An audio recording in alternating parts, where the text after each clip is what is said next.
दीपक Singh, allied science specialist, medico science centre से। आज हम एक टॉपिक डील कर रहे हैं वायरल हेपेटाइटिस, यानी हेपेटाइटिस का जैसे वर्ड का मीनिंग आ रही है कि लीवर में इन्फ्लामेशन, और किसकी वजह से? वायरस के कारण। तो यह एक एपिडेमिक डिजीज में आता है ये, और प्लस इंडेमिक में भी आता है डिजीज ये। तो ये बहुत डेंजरस फॉर्म में आज के समय में है। तो हम लोग इसके बारे में देखना ये चाहते हैं, क्योंकि एग्जामिनेशन में भी इसका बहुत क्वेश्चन आते रहता है वायरल हेपेटाइटिस के बारे में, और हर एग्जामिनेशन में इससे क्वेश्चन पूछते रहता है। तो हम लोग देखना चाहते हैं कि ये डिजीज या वायरस कितने तरह के होते हैं और कैसे डिजीज प्रोड्यूस करता है। तो हम लोग अभी जो देखने जा रहे हैं हम लोग एक साथ पढ़ेंगे हम लोग, बाद में फिर अलग अलग से हम लोग individual hepatitis A, hepatitis B, hepatitis C, hepatitis D के बारे में हम लोग अलग अलग फिर देखते चलेंगे। तो सबसे पहला कि वायरल हेपेटाइटिस, जो वायरस लीवर में इन्फ्लामेशन करता है उसको हम लोग बोलते हैं वायरल हेपेटाइटिस बोलते हैं। ये वायरल हेपेटाइटिस जो होती है वो 5 वेराइटीज का होती है। आज के समय में वो 6ठा वेराइटी भी आ गई है, लेकिन ये कॉमन में अभी तक नॉन में 5 वेराइटीज ही है, जिसमें एक है हेपेटाइटिस ए वायरस, दूसरा है hepatitis B virus, hepatitis C virus, hepatitis D virus और हेपेटाइटिस ई वायरस। टोटल जो होता है वो 5 तरह के ये हेपेटाइटिस वायरस होते हैं। अब हम लोग क्या करते हैं कि अभी हम लोग थोड़ा एक साथ हम लोग इसका कॉमन हम लोग थोड़ा सा पढ़ लेते हैं, और बाद में फिर हम लोग इसका 1 बाय 1 करके हम लोग देखते हैं इस पांचों के बारे में। हालांकि ये पांचों वायरल डिजीज है। पांचों में सबसे पहले हम लोग चलते हैं, हम लोग जेनेटिक मटेरियल की बात करते हैं। अगर सबसे पहला यहाँ से हम लोग स्टार्ट करते हैं कंटेंट में, जेनेटिक मटेरियल। तो हेपेटाइटिस ए वायरस का जेनेटिक मटेरियल जो होती है वो सिंगल स्ट्रैंड आरएनए होता है।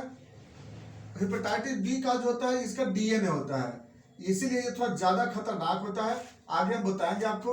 इसका भी सिंगल स्ट्रैंड आरएनए होता है, उसके बाद इसका भी सिंगल स्ट्रैंड आरएनए होता है, इसका भी फिर सिंगल स्ट्रैंड आरएनए होता है। तो जेनेटिक मटेरियल तो लगभग इसमें सबका एक जैसा होता है, बी को छोड़ करके। बी होता भी बहुत डेंजर होता है ना। अब जो बात आते हैं सेकेंड में कि ये डिजीज जो प्रोड्यूस जो करता है वो एक्यूट में कौन करता है, क्रोनिक में कौन करता है डिजीज प्रोड्यूस। तो जो disease nature of disease produce जो होता है ना, नेचर ऑफ डिजीज प्रोड्यूस का हम पहले ही लिख देते हैं नेचर डिजीज प्रोड्यूस में कि ये जो होती है हेपेटाइटिस से एक्यूट डिजीज प्रोड्यूस करता है। ये जो acute hepatitis, acute inflammation in liver, ये करता है chronic inflammation, chronic inflammation in liver. ये करता है क्रोनिक इन्फ्लामेशन इन लिवर, और ये करता है सब एक्यूट करता है, ये सब एक्यूट, और ये करता है एक्यूट। यानी कि 2 होता है इसमें एक्यूट और एक सब एक्यूट, और 2 इसमें करता है क्रोनिक इन्फ्लामेशन प्रोड्यूस करता है। अगर हम इसके बारे में चलेंगे अगर बाय द वे कि इसका एंटीजेनिक कैरेक्टर कितना होता है, एंटीजेनिक कैरेक्टर ये भी हम लोग को याद रखना होगा। एंटीजेनिक कैरेक्टर अगर एक साथ पूछता है तो पहले जेनेटिक मटेरियल लिखना होगा, दूसरा नेचर ऑफ डिजीज लिखना होगा, और तीसरा हमें लिखना होगा एंटीजेनिक कैरेक्टर। तो हेपेटाइटिस ए में एक ही होता है, सिंगल होता है सिर्फ, और इसमें जो होता है 4 गो होता है, 4 एंटीजेनिक कैरेक्टर होता है इसमें। Number 1 hepatitis B surface antigen, hepatitis B core antigen, HBsCAG, hepatitis B plasma antigen HBeAG, hepatitis B nuclear antigen माने XAG। यानी कि 4 तरह का इसमें मिलेंगे। हेपेटाइटिस बी एक बार देख लेना है फिर से, HBsAG, hepatitis B surface antigen, इसको ऑस्ट्रेलिया एंटीजन बोलते हैं। Hepatitis B core antigen, hepatitis B E antigen plasma antigen, hepatitis B nuclear antigen. बाकी इसमें भी सिंगल तरह का होता है एंटीजेनिक कैरेक्टर, इसमें भी सिंगल तरह का एंटीजेनिक कैरेक्टर होता है, इसमें भी सिंगल होता है। ये डिफरेंस करके भी क्वेश्चन अगर आता है ना तो हम बहुत आसानी मिल जाएगी इसको लिखने के लिए। तो एंटीजेनिक कैरेक्टर हमको समझ में आ गया। अब इसके बाद जो डिफरेंस करेंगे हम लोग मोड ऑफ ट्रांसमिशन से, यानी कि इसका ट्रांसमिशन कैसे होता है उस पर चलते हैं हम लोग। तो मोड ऑफ ट्रांसमिशन से कैसे होगी उसको थोड़ा सा देख लें। मोड ऑफ ट्रांसमिशन से तो हेपेटाइटिस ए का जो मोड ऑफ ट्रांसमिशन है, मोड ऑफ ट्रांसमिशन अगला हम लिखेंगे क्या, मोड ऑफ ट्रांसमिशन। तो हेपेटाइटिस ए का जो मोड ऑफ ट्रांसमिशन है यह होता है कंटामिनेटेड फूड एंड वाटर से, कंटामिनेटेड फूड एंड वाटर से। अब मोड ऑफ एंट्री क्या हो जाएगी, ओरल फीको ओरल रूट। तो मोड ऑफ एंट्री हो जाएगी फीको ओरल रूट हो जाएगी, और इस फैलेगी कैसे, कंटामिनेटेड फूड एंड वाटर से। दूसरा हेपेटाइटिस बी का जो होता है एंट्री, ये जो मोड ऑफ ट्रांसमिशन है, यह क्या है, पहला है सेक्सुअल ट्रांसमिशन से है, सेक्सुअल ट्रांसमिशन से। उसके बाद दूसरा है इसमें कंटामिनेटेड नीडल ब्लेड इंस्ट्रूमेंट। इसके बाद आता है फिर कंटामिनेटेड ब्लेड, ये ब्लड ट्रांसफ्यूजन से, contaminated blood transfusion. Hepatitis B का कोई पर्सन उसका ब्लड अगर ट्रांसफ्यूजन हो गया तब उस कंडीशन में ऐसा हो सकता है। या फिर एक्सीडेंशियल कंडीशन में, पैथोलॉजिकल एक्सीडेंशियल हो जाती है, पैथोलॉजिकल जांच करने में वहां पर भी कभी कभी बहुत बार हो जाता है उसमें इट्रोजेनिक कंडीशन से। इट्रोजेनिक जो होती है मतलब कि हॉस्पिटल में किसी वर्क की वजह से भी ऐसा हो सकता है। तो ये सब कंडीशन से क्या होती है, कंटामिनेशन के कारण जनरली हेपेटाइटिस बी फैलता है। हेपेटाइटिस सी सेम होता है, जैसे बी फैलता है उसी तरह से सी भी होती है। कंटामिनेटेड ब्लड है, नीडल है, थ्रेड है, ये सब से फैलती है हेपेटाइटिस सी। हेपेटाइटिस डी भी सेम होता है, हेपेटाइटिस बी के जैसा सी है और सी के जैसा डी है, लेकिन ये जो ई है ना, ये कंटामिनेटेड फूड एंड वाटर से फैलता है। हेपेटाइटिस डी होती है कंटामिनेटेड फूड एंड वाटर से, यह भी फैलता है। अच्छा, बी और जो होता है इसका जो मोड ऑफ एंट्री क्या हो जाएगी, जैसे ए का मोड ऑफ एंट्री तो लिखे फिकोडल रूट, और ई का भी होता है फिकोडल रूट होता है, लेकिन बाकी तीन का जो होता है बी सी डी का जो एंट्री होती है वह किससे होगा, स्किन से होगा, जेनाइटल से होगा, प्लासेंटल ट्रांसफर से होगा, ब्रेस्ट फीडिंग से होगा। ये सबसे क्या हो सकता है, ये मोड ऑफ ट्रांसमिशन इसका हो सकता है। अब जो बात आते हैं हम लोग इसका इंक्यूबेशन पीरियड। इंक्यूबेशन पीरियड मतलब कितने दिनों में ये डिजीज प्रोड्यूस कर सकता है, अगर बायो अटैक करेगा तो कितने दिनों में ये डिजीज प्रोड्यूस करेगा ये। तो मोड ऑफ इसमें इंक्यूबेशन पीरियड होती है, हेपेटाइटिस ए का हो जाएगा कितना, एक वीक से लेकर के और 3 वीक तक हो जाएगी। हेपेटाइटिस बी का जो होता है अप्रॉक्स में लगभग ये 1 मंथ से लेकर के और अप्रॉक्स में 6 मंथ तक होता है। हेपेटाइटिस सी का इसका भी अप्रॉक्स में 2 मंथ से लेकर के और 7 मंथ तक होता है इसमें। हेपेटाइटिस डी का जो होता है इसका जो आपको मिलेगा अप्रॉक्स में 3 वीक से लेकर के और 6 वीक तक होता है, और इसका जो होता है 1 वीक से लेकर के और 3 वीक तक होता है इंक्यूबेशन पीरियड में। अब इसके बाद जो हम लोग चलेंगे प्रीडिस्पोजिंग फैक्टर, तो सारे का प्रीडिस्पोजिंग फैक्टर में अगर वीक इम्यूनिटी लिख देंगे और इसमें हेपेटाइटिस ए में लिखेंगे नॉन इम्यूनाइज, अब बी में नॉन इम्यूनाइज, क्योंकि अभी तक में 2 ही का वैक्सीन निकला है, ए और बी का, बाकी में सब में वीक इम्यूनिटी लिखेंगे हम लोग इसमें प्रीडिस्पोजिंग फैक्टर में।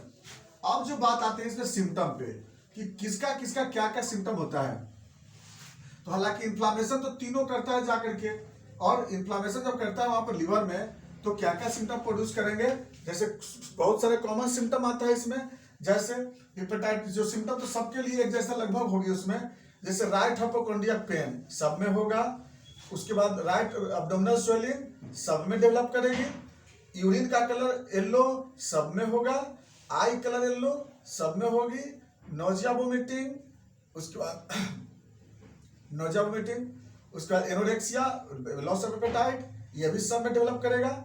लगभग सारे सिम्टम जनरली सब में डेवलप करेगा। फीवर सभी में होगा, बस यही चीज होगी कि ए और ई में इंटेंसिटी ज्यादा होगी, जो भी चीज होगी उसकी।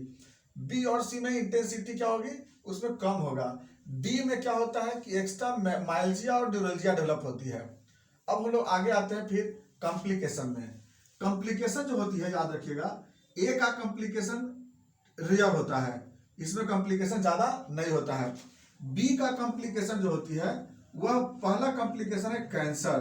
कौन सा कैंसर, लीवर कैंसर। दूसरा है liver cirrhosis, cirrhosis.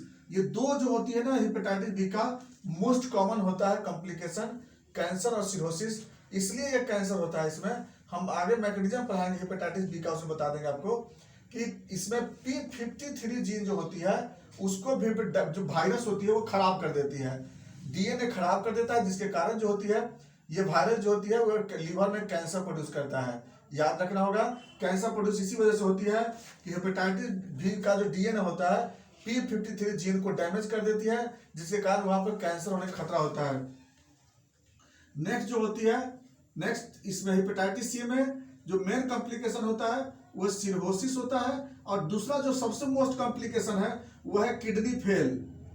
Kidney fail हो जाता है इसमें। याद रखना है कि वायरल हेपेटाइटिस सी वायरस है लेकिन किडनी को फेल कर देती है, क्योंकि कुछ ऐसे रिएक्शन होता है जिसके कारण जो होती है नेफ्रॉन को डैमेज कर लेता है ना। इसमें जो होती है हेपेटाइटिस डी में ये भी रीनल फेलियर होता है इसमें, लेकिन रेयर में होता है ये, और ये भी रेयर कॉम्प्लिकेशन होती है। याद रखेंगे इसमें सबसे खतरनाक कॉम्प्लिकेशन बी का होता है। अब जो बात आते हैं हम लोग इन्वेस्टिगेशन में, तो इन्वेस्टिगेशन अगर हम लोग देखेंगे इसमें, तो सारे का जो इन्वेस्टिगेशन है उसमें हम लोग क्या क्या चलेंगे। तो जैसे हेपेटाइटिस ए का इन्वेस्टिगेशन अगर कराना होगा हमें, तो क्या कराएंगे हम लोग। अगर स्पेसिफिक इन्वेस्टिगेशन अगर हम बात करेंगे, तो स्पेसिफिक इन्वेस्टिगेशन में हो जाएगी एलाइजा फॉर HAV। तो इसमें क्या रिपोर्ट आएगी, पॉजिटिव आएगी, है ना। यही वो जांच आएगी इसमें कराने के लिए। बाकी अगर हम लोग कराएंगे TLC कराएंगे तो डिक्रीज मिलेगा, और DLC में लिम्फोसाइटोसिस मिलेगी। ये तो सब में मिलेगा। इसमें जब जांच कराएंगे तो क्या मिलेगा, इसमें कराएंगे तो लिख ले। पहला तो आता है फिर ऑस्ट्रेलिया एंटीजन टेस्ट, क्या रिपोर्ट में आएगी, पॉजिटिव आएगी। एक तो यह जांच करा सकते हैं।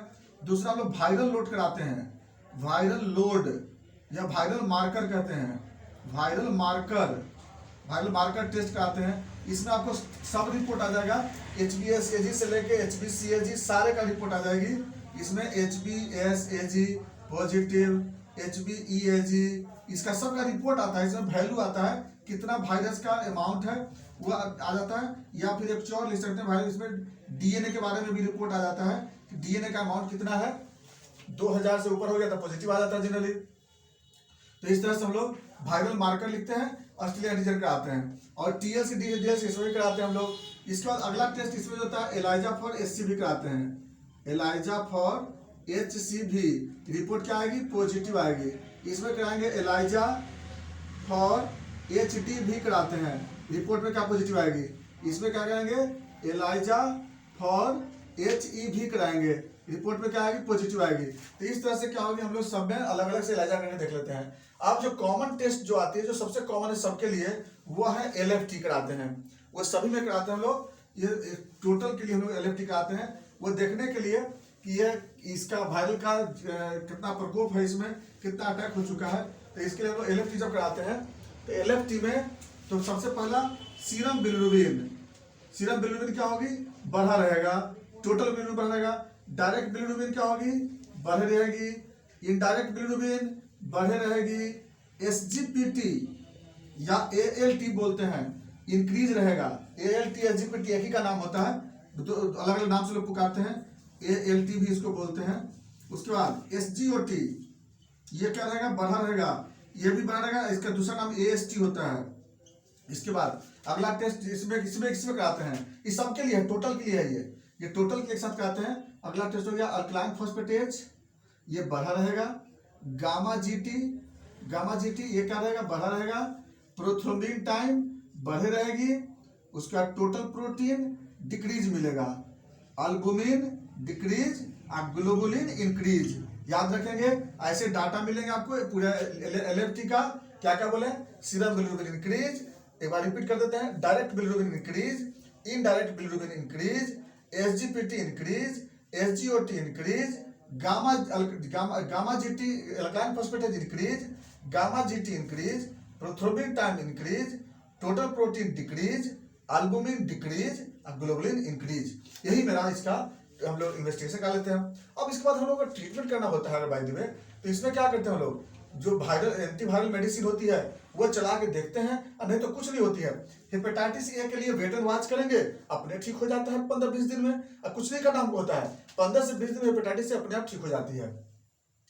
नंबर 2 हेपेटाइटिस बी, इसके लिए कोई उपाय नहीं है, लंबे समय ट्रीटमेंट चलती है तब जाके फिर ठीक होती है, इतना आसानी से ठीक होती नहीं है। इसके लिए काफी दिन तक हम लोग लीवर का ट्रीटमेंट करते हैं। एलोपैथ में यूटी लीवर को चलाते हैं, लेकिन होम्योपैथ में सबसे अच्छी दवा आती है इसके लिए, जिसमें हम लोग पेशेंट को आसानी से ठीक कर देते हैं। और हेपेटाइटिस सी वायरस ये भी बहुत डिफिकल्ट है, ये भी ठीक नहीं होती है। बाकी हेपेटाइटिस डी ये ठीक हो जाती है, और हेपेटाइटिस ई भी आसानी से ठीक हो जाती है। तो ए और ई जो होता है वो आसानी से रिकवरी हो जाता है इसमें, लेकिन बी और सी का रिकवरी नहीं होता है। अगला आता है प्रिवेंशन के लिए। हेपेटाइटिस ए के लिए प्रिवेंशन के लिए वैक्सीन है, बी के लिए प्रिवेंशन के वैक्सीन है, बाकी के लिए अभी तो वैक्सीन अभी नहीं आया है। अभी आने वाले समय में इसका वैक्सीन आ जाएगी, क्योंकि बी और सी दोनों खतरनाक होता है। बी तो सबसे ज्यादा जानलेवा है, सी भी जानलेवा होती है। यही था मेरा पूरा वायरल हेपेटाइटिस के बारे में। इसके बारे में हम लोग एक एक करके हम लोग नेक्स्ट वीडियो में देखते चलेंगे। ABCDE के बारे में हम लोग अलग अलग इंडिविजुअल हम लोग वायरस के बारे में चलेंगे। अभी एक साथ अगर कहीं क्वेश्चन आता है तो हम लोग इसको जिक्र कर देंगे। वायरल हेपेटाइटिस के नाम से क्वेश्चन आता है, इतना पॉइंट को हम लोग डील कर देंगे। यही था मेरा वायरल हेपेटाइटिस। अगर कहीं क्वेश्चन हो इसमें आप जरूर कमेंट्स करेंगे। थैंक्स।